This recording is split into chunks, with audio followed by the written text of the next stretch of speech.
이 금융감독원이 우리금융지주 경영평가 등급을 3등급으로 내리기로 하고 이번 주 그 결과를 통보할 것으로 알려졌습니다.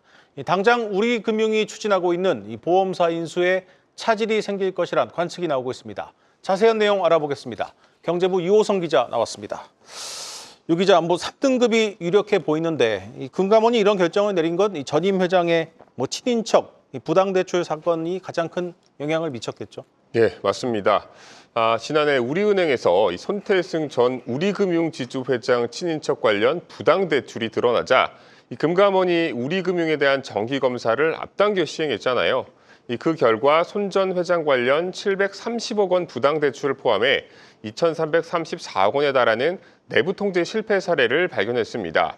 이 경영 실태평가는 리스크 관리, 재무 상태, 이 잠재적 충격을 종합평가해 산출합니다. 이 우리금융은 여기에서 이 내부 통제를 다루는 리스크 관리 항목과 자회사를 다루는 이 잠재적 충격 부문에서 이 점수가 깎인 것으로 알려졌습니다. 이복현 금감원장은 지난달 정기검사 발표 직후 이 부실한 내부 통제나 이 불건전한 조직 문화에 대해 상을 줄 생각이 없다며 등급 하향 조정을 예고한 바 있는데 이런 점들이 영향을 미쳐 현재 2등급인 우리금융 경영 실태평가가 3등급으로 조정될 것으로 관측됩니다. 이대로라면 우리금융지주는 지난 2004년에 이어 21년 만에 경영 실태평가 3등급을 받게 됩니다.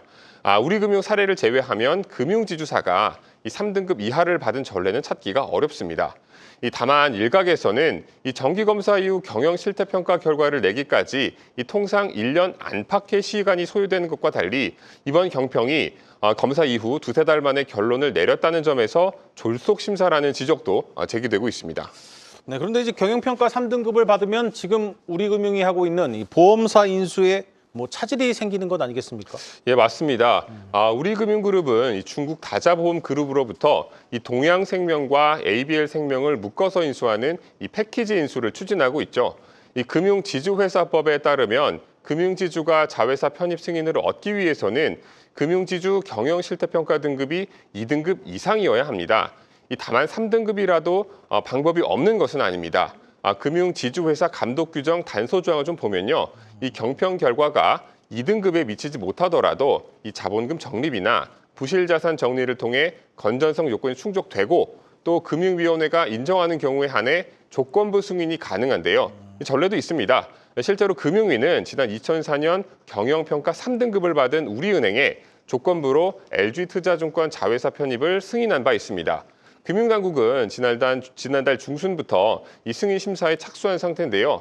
금융위는 5월께 정례 회의를 거쳐 승인 여부를 결정한다는 방침입니다. 그러니까 이 금감원과 이 금융위의 판단이 좀 다를 수도 있다. 이런 얘기인 겁니다. 자, 최근 이제 시장에 보험사 매물이 쌓이고 있는데 우리금융의 M&A까지 무산된다면 이 수많은 매물들을 시장이 감당할 수 있을지 모르겠습니다. 예, 최근 메리츠 화재가 이 MG손보 인수를 포기하면서 이 MG손보가 다시 시장에 이렇게 나왔잖아요. 네. 이 MG손보가 청산 절차에 접어들 경우 이 가입자가 124만 명, 그러니까 약 1,700억 원 규모의 금전적인 피해가 발생하는 만큼 금융당국은 소비자 보호를 위해 다른 매수자가 나타나기를 바라는 눈치입니다. 하지만 이미 5차례나 매각이 무산된 만큼 쉽지 않을 거라는 관측이 나오고 있고요. 또 매각을 앞두고 있는 곳이 이 MG손보 한 곳만이 아닌데요. 이 롯데손보, KDB생명, BNP 파리바생명, 악사손보 등도 이 매수자를 찾지 못해 몇 년째 매각 논의가 공회전을 하고 있는 상황입니다. 네. 이런 상황에 동양생명과 ABL생명 인수마저 무산된다면 이 보험산업 경쟁력 약화는 우려할 만한 대목입니다. 더군다나 우리금융이 올해 8월 말까지 인수합병 절차를 마무리짓지 못할 경우 인수가의 10%인 1,500억 원을 동양생명과 ABL생명 대주주인 중국 다자보험 측에 지급을 해야 됩니다. 당국으로선 국부 유출 논란까지 신경 써야 하는 것이죠. 네. 이런 여러 가지 이유 때문에 금융위가 조건부 승인을 낼 것이다 이런 전망이 있는데 그렇다면 어떤 조건을 내걸 것으로 보입니까? 이 경영 건전성 개선 방법에는 자본금 추가 적립이나 부실자산 정리 등이 거론되고 있는데요.